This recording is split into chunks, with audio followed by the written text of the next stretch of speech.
कृष्णा दोस्तों, आज हम लोग बात करेंगे पीरियड्स के ऊपर, यानी कि मासिक धर्म। आयुर्वेद में से रजस्वला परिचर्या कहा गया है।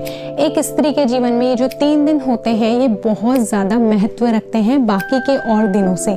किस तरह से आयुर्वेद में यहाँ पर बहुत से नियमों का पालन करने के लिए कहा गया है एक स्त्री को, जो कि बहुत ज़्यादा बेस्ड है साइंस के ऊपर, जिसे आज की डेट में एक रिचुअल या फिर अंधविश्वास कह के टाल दिया जाता है। बहुत सारे आपने सैनिटरी नैपकिन्स के एग्जाम्पल्स आप लोगों ने एडवर्टीजमेंट देखे होंगे, जैसे कि जहाँ पर एक लड़की को बहुत ज़्यादा भागते हुए दिखाया जाता है, बहुत ज़्यादा हार्ड वर्क वो कर लेती है, तो वहाँ पर उसे बहुत ज़्यादा स्वास्थ्य की दृष्टि से अच्छा समझा जाता है। तो आयुर्वेद इन्हीं चीज़ों का कटाक्ष करते हुए आयुर्वेद में बहुत से नियम बताए गए हैं। आज हम लोग उन्हीं नियमों को साइंटिफिक तरीके से समझने का प्रयास करेंगे।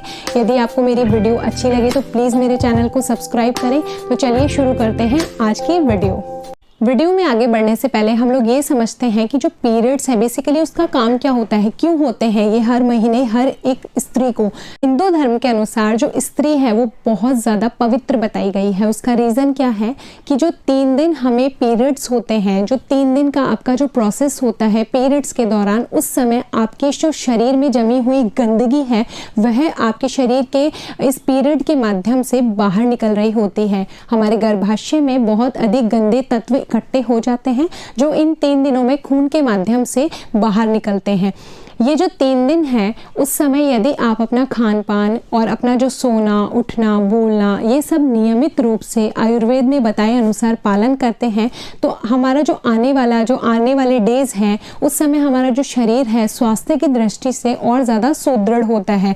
और यदि इन नियमों का पालन हम हमेशा करते हैं तो हमें PCOD, इनफर्टिलिटी, इस तरीके की जो प्रॉब्लम्स आज की डेट में बहुत ज़्यादा देखने को मिलती है वो बिल्कुल नहीं होगी। आपने देखा होगा इस समय बहुत लोग कहते हैं कि अचार को हाथ मत लगाओ। हमारी जो मम्मी होती थी, नानी होती थी, दादी होती थी, वो यही कहती हैं कि अचार को हाथ मत लगाओ, अचार खराब हो जाएगा। तो इसका पीछे रीज़न क्या था? वो यही था कि हमारे शरीर से इस समय जो गंदे तत्व हैं वो बाहर निकल रहे हैं, डिटॉक्सिफाई हो रहा है हमारा शरीर। इस समय आप एक प्रयोग कर सकते हैं। यदि आप बहुत ज़्यादा साइंटिफिक तरीके से ही सोचते हैं, आप क्या कर सकते हैं, एक गजरा लेकर अपने बालों में लगा सकते हैं या कोई भी फ्लावर लेकर अपने बालों में लगा सकते हैं। नॉर्मल डेज में आप देखिएगा वो जो फ्लावर है वो बहुत देर तक आपके बालों में लगा रहेगा और मुरझाएगा बहुत लेट। लेकिन यदि आप उन दिनों अपने बालों में गजरा लगाते हैं, कोई भी फ्लावर लगाते हैं, वो बहुत ही कम टाइम में मुरझा जाएगा। उसका रीज़न यही है कि अपने शरीर में जो आपके शरीर में गंदे तत्व है वो शरीर से नेचुरल तरीके से बाहर निकल रहे हैं। तो आप यदि उन दिनों बिना किसी मेकअप के रहते हैं, बिल्कुल आपको कोई अपने स्किन पे आयुर्वेदिक मेकअप भी नहीं लगाना है, किसी भी तरीके का लेपन अपने शरीर पे नहीं करना है, किसी भी तरीके का साबुन नहीं लगाना है, शैम्पू नहीं लगाना है, किसी भी तरीके की आपको अपने शरीर पे ऑयल की मसाज नहीं करनी है। इस समय बहुत सी लड़कियों ने आपने देखा होगा, बहुत सारी लड़कियां अपने आप को मतलब नॉर्मल डेज से कंपेयर करती हैं कि ये डेज भी तो नॉर्मल है, इनको नॉर्मल डेज की तरीके से लो, तो वो ये सारी जो प्रोसेस है उनको कंटिन्यू रखती हैं। आयुर्वेद में तो यहाँ तक कहा गया है कि इन दिनों आपको स्नान भी नहीं करना चाहिए यदि आप 3 दिन स्नान नहीं करते हैं, क्योंकि ये जो सारी गतिविधियाँ होती है ये आपके शरीर में वात, पित्त और कफ इन तीनों को खराब करती है। वात, पित्त, कफ जो दोष है हमारे शरीर में उनको इम्बैलेंस करती है, और यदि ये तीनों दोष आपके शरीर में इम्बैलेंस होते हैं तो फिर आपको बहुत सारी समस्याओं का सामना करना पड़ेगा। तो आप ट्राई करें इन 3 दिन आप स्नान ना करें। आप चाहें तो एक गर्म तौलिए को आप अच्छे से पानी में भिगो के उसको निचोड़ के अपने शरीर की सफाई कर सकती हैं। सफाई का आपको पूरा ध्यान रखना है इन दिनों, लेकिन आपको स्नान ना करें, क्योंकि हमें वात से हमारे शरीर को वात दोष इन दिनों बहुत ज़्यादा हमारे शरीर में बढ़ता है, तो वात से हमें बचाना है। आप ठंडे पानी में हाथ धोना या फिर ठंडे पानी से नहाना, सिर पे पानी डालना, ये चीज़ें नहीं करनी है हमें इन 3 दिनों में। जब भी पीरियड्स आते हैं तो हर लड़की को चिड़चिड़ापन, बहुत ज़्यादा कमर दर्द, पेट में दर्द, पेट में अकड़न, शरीर में अकड़न, बॉडी पेन, इस तरीके की जो प्रॉब्लम्स हैं वो बहुत ज़्यादा देखने को मिलती है। हार्मोन्स चेंजेस, गुस्सा आना, चिड़चिड़ापन। तो यहाँ पर आयुर्वेद कहता है कि जो हमारा ये जो 3 डेज़ का जो हमारा प्रोसीजर है उसमें हमारा शारीरिक और मानसिक दोनों जो हमारे शरीर के अंग हैं, मतलब शारीरिक तरीके से भी हम बहुत ज़्यादा परेशान परेशान रहते हैं और मानसिक तरीके की हमें बहुत सारी तकलीफ़ें होती है। तो इस समय इन 3 दिनों में यदि आप बहुत आराम कर सकते हैं, जैसे कि आपको बेड पे आपको लेट के बहुत ज़्यादा सोना भी नहीं है, लेकिन आप अंधेरे कमरे में बैठ सकते हैं। आप चाहें तो अपनी कोई बुक पढ़ सकते हैं, फेवरेट बुक। कोई हैवी ड्यूटी नहीं करनी है बहुत ज़्यादा, और बहुत ज़्यादा टीवी देखना, सोशल मीडिया पे बहुत ज़्यादा एक्टिव रहना, इस तरीके की चीज़ें हमें करने से बचनी चाहिए जिनसे हमें कोई टेंशन होती हो, जैसे कोई हॉरर फिल्म देखना, मूवीज़ देखना, इस तरीके की चीज़ें भी हमें नहीं करनी चाहिए।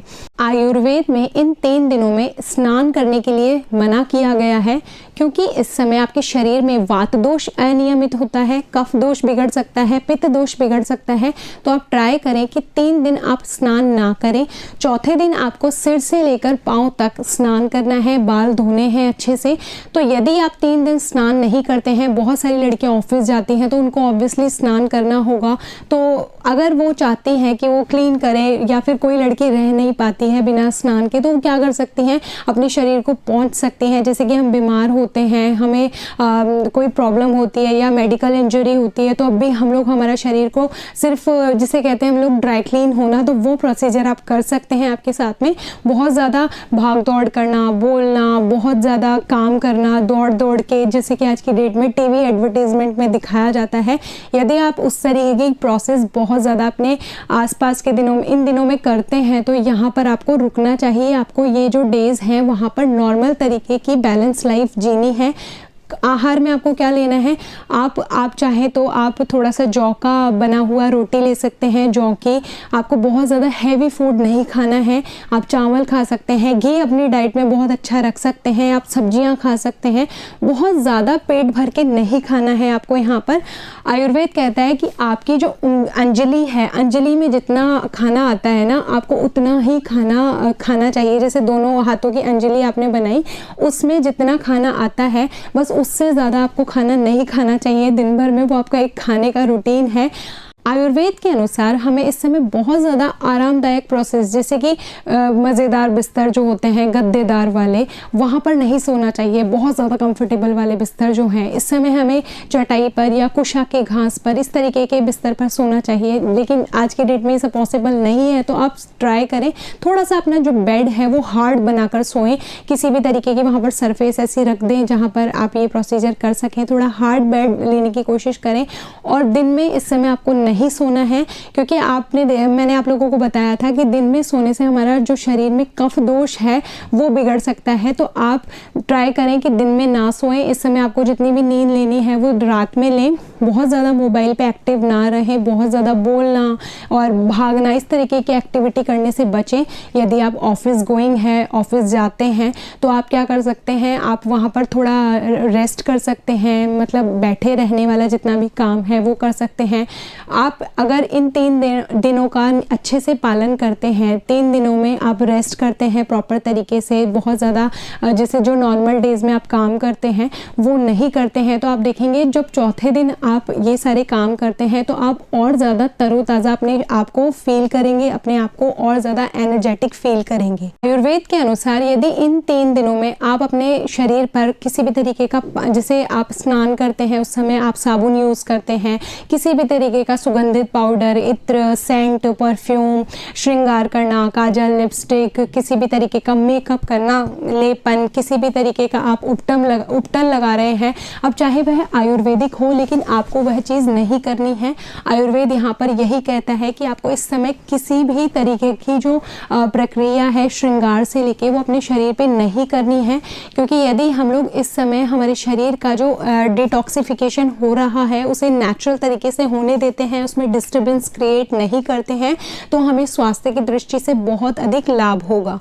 यदि आप इन नियमों का पालन इस समय करते हैं, बहुत लोग क्या करते हैं, ये पूछते हैं कि इस समय हम लोग एक्सरसाइज कर सकते हैं, जिम जा सकते हैं, तो यहाँ पर आयुर्वेद मना करता है, आपको किसी भी तरीके की गतिविधि यहाँ पर नहीं करनी है। यदि आप एक्सरसाइज के नाम पे कुछ करना चाहते हैं तो आप ध्यान लगा सकते हैं, मेडिटेशन कर सकते हैं, बुक रीडिंग कर सकते हैं, इस तरीके की जो चीज़ें हैं वो आप कर सकते हैं, जो कि आप बाकी के डेज़ में शांति से बैठकर नहीं कर सकते थे। या कोई भी स्पिरिचुअल जो आपकी बुक है वो पढ़ सकते हैं। जितना आप इस समय स्पिरिचुअल चीज़ों से कनेक्ट रहेंगे वो आपके शारीरिक और मानसिक चीज़ों से बहुत ज़्यादा इफ़ेक्ट तो हमेशा ट्राई करें कि इन 3 दिनों में ये सभी नियमों का पालन आप करें। आप अच्छे हार्ड बिस्तर पे सोएं, आप बहुत ज़्यादा देर तक ना सोएं, आप बहुत ज़्यादा दिन में ना सोएं। आप खान पान जो है उसको नियंत्रित करके खाना खाएं, जौ या चावल और घी इस तरीके का खान पान में ऐड करें।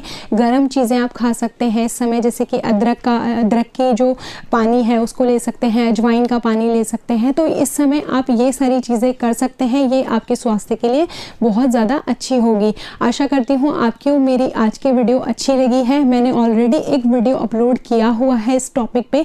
यदि आपको और ज़्यादा इसकी डिटेल नॉलेज लेनी है तो आप वो वीडियो भी चेकआउट कर सकते हैं। यदि आपको मेरी आज की वीडियो अच्छी लगे तो प्लीज़ मेरे चैनल को लाइक करें, शेयर करें and subscribe to my YouTube channel. Hare Krishna, Radhe Radhe.